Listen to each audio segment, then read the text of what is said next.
The book of Job, chapter 1. There was a man in the land of Uz, whose name was Job, and that man was blameless and upright, and one who feared God and shunned evil.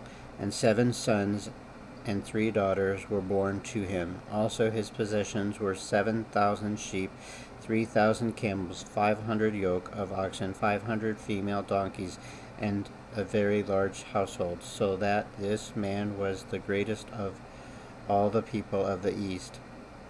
And his sons would go and feast in their houses, each on his appointed day, and would send and invite their 3 sisters to eat and drink with them. So it was when the days of feasting had run their course, that Job would send and sanctify them, and he would rise early in the morning and offer burnt offerings according to the number of them all. For Job said, "It may be that my sons have sinned and cursed God in their hearts." Thus Job did regularly. Now there was a day when the sons of God came to present themselves before the Lord, and Satan also came among them. And the Lord said to Satan, "From where do you come?" So Satan answered to the Lord and said, "From going to and fro on the earth, and from walking back and forth on it." Then the Lord said to Satan, "Have you considered my servant Job, that there is none like him on the earth, a blameless and upright man, one who fears God and shuns evil?" So Satan answered the Lord and said, Does Job fear God for nothing? Have you not made a hedge around him, around his household, and around all that he has on every side? You have blessed the work of his hands, and his possessions have increased in the land. But now stretch out your hand and touch all that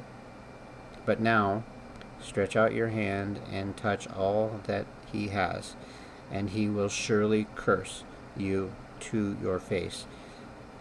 And the Lord said to Satan, "Behold, all that he has is in your power, only do not lay a hand on his person." So Satan went out from the presence of the Lord. Now there was a day when his sons and daughters were eating and drinking wine in their oldest brother's house, and a messenger came to Job and said, "The oxen were plowing and the donkeys feeding beside them, when the Sabines raided them and took them away. Indeed, they have killed the servants with the edge of the sword, and I alone have escaped to tell you."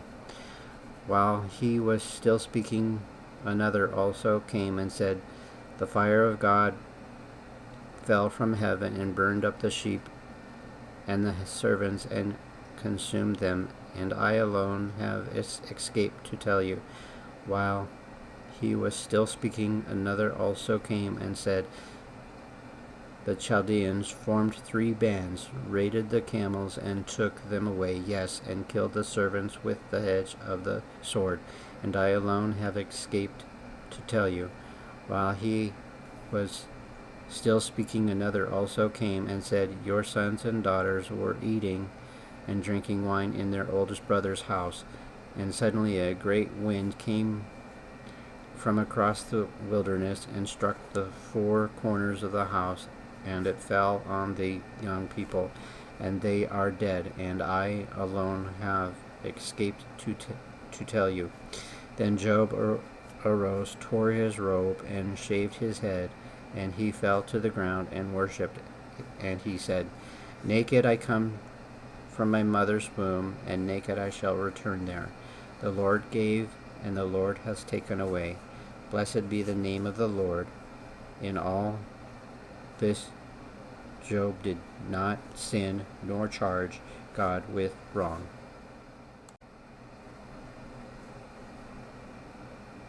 Job chapter 2. Again, there was a day when the sons of God came to present themselves before the Lord, and Satan came also among them to present himself before the Lord. And the Lord said to Satan, "From where do you come?" So Satan answered the Lord and said, "From going to and fro on the earth, and from walking back and forth on it." Then the Lord said to Satan, "Have you considered my servant Job, that there is none like him on the earth, a blameless and upright man, who fears God and shuns evil, and still he holds fast to his integrity, although you incited me against him to destroy him without cause?"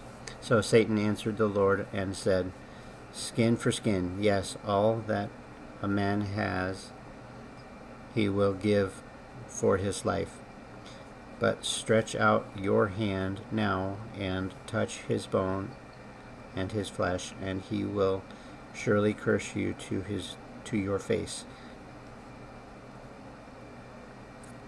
And the Lord said to the Satan, "Behold, he is in your hand, but spare his life." So Satan went out from the presence of the Lord and struck Job with painful boils from the sole of his foot to the crown of his hand. And he took for himself a potsherd with which to scrape himself while he sat in the midst of the ashes. Then his wife said to him, "Do you still hold fast to your integrity? Curse God and die." But he said to her, "You speak as one of the foolish women speaks. Shall we indeed accept good from God? And shall we not accept adversity?" In all this Job did not sin with his lips. Now when Job's 3 friends heard of all this adversity that had come upon him, each one came from his own place. Eliphaz the Temanite, Bildad and Shuhite, and Zophar and Namathite, for they had made an appointment together to come and mourn with him, to comfort him. And when they raised their eyes from afar and did not recognize him, they lifted their voices and wept, and each one tore his robe and sprinkled dust on his head towards heaven. So they sat down with him on the ground 7 days and 7 nights, and no one spoke a word to him, for they saw that his grief was very great. Job chapter 3.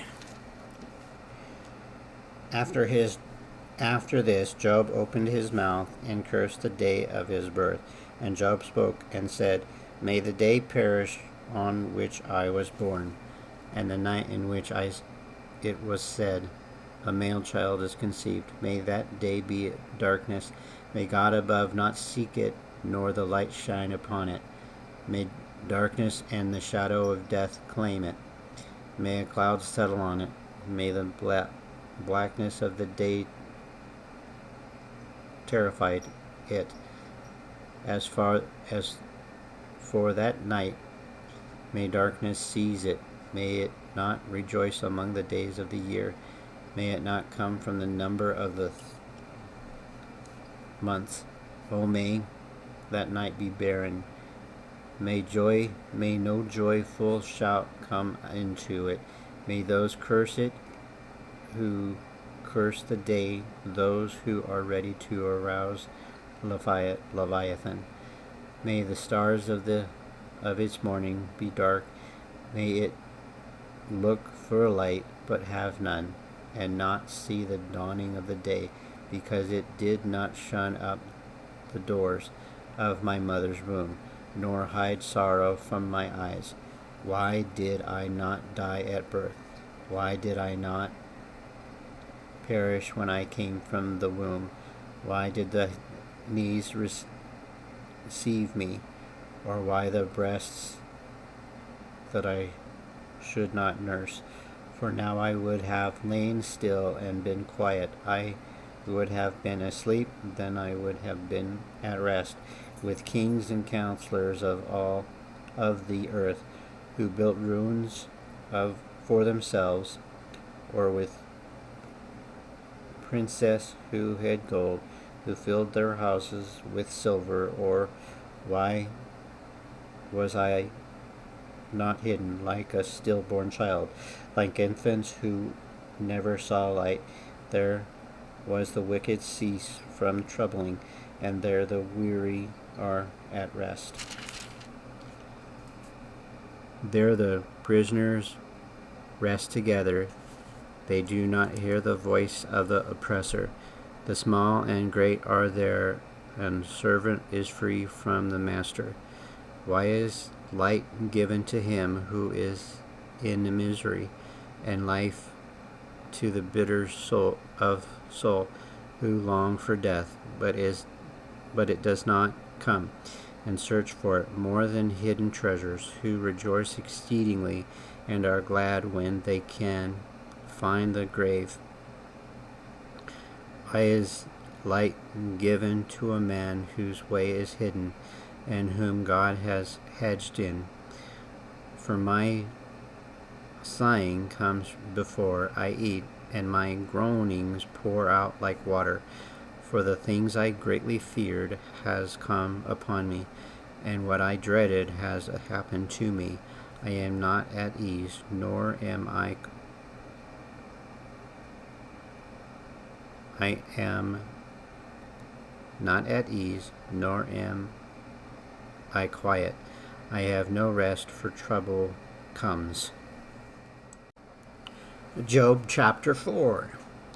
Then Eliphaz the Temanite answered and said, If one attempts a word with you, will you become weary?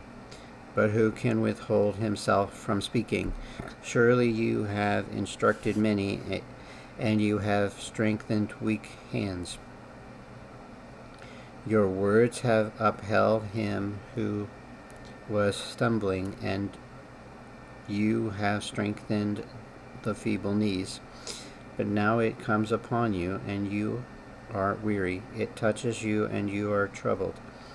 Is not your reverence, your confidence, and the integrity of your ways your hope? Remember now, whoever perish be innocent, or where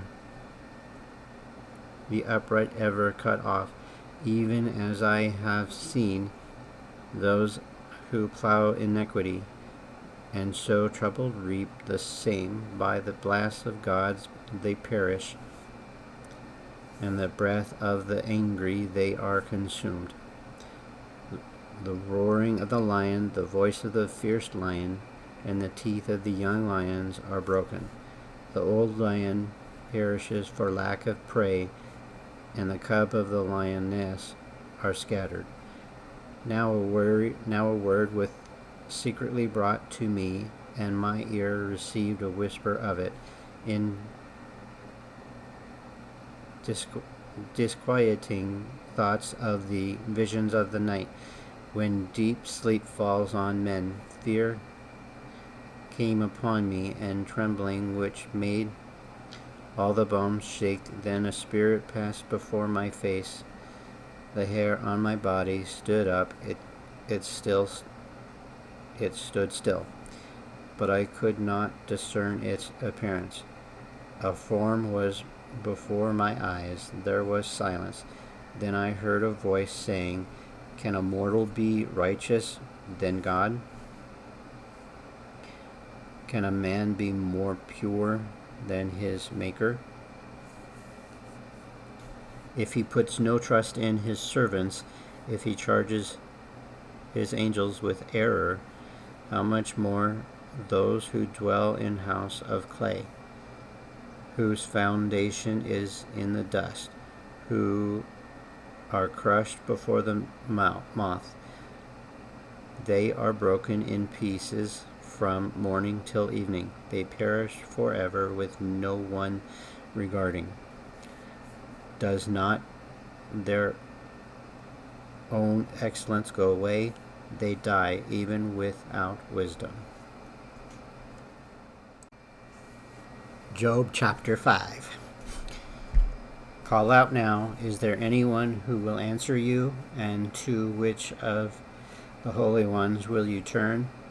For wrath kills a foolish man, and envy slays a simple one. I have seen the foolish taken root, but suddenly I cursed his dwelling place. His sons are far from safety. They are crushed in the gate, and there is no deliverer. Because the hungry eat up the harvest, taking it even from the thorns, and a snare snatches their substance, for affliction does not come from dust, nor does trouble spring from the ground. Yet man is born to trouble, as the sparks fly upward. But as for me, I would seek God, and to God I would commit my cause. Who does great things and unsearchable, marvelous things without number. He gives rain on the earth and sends waters on the fields. He sets on high those who are lowly, and those who mourn are lifted to safety. He frustrates the devices of the crafty, so that their hands cannot carry out their plans. He scratches the wise in their own craftiness, and the counsel of the cunning come quickly upon them. They meet with darkness in the daytime, and grope in the noontime, as in the night. But he saves the needy from the sword, from the mouth of the mighty, and from their hand. So the poor have hope, and injustice shuts her mouth.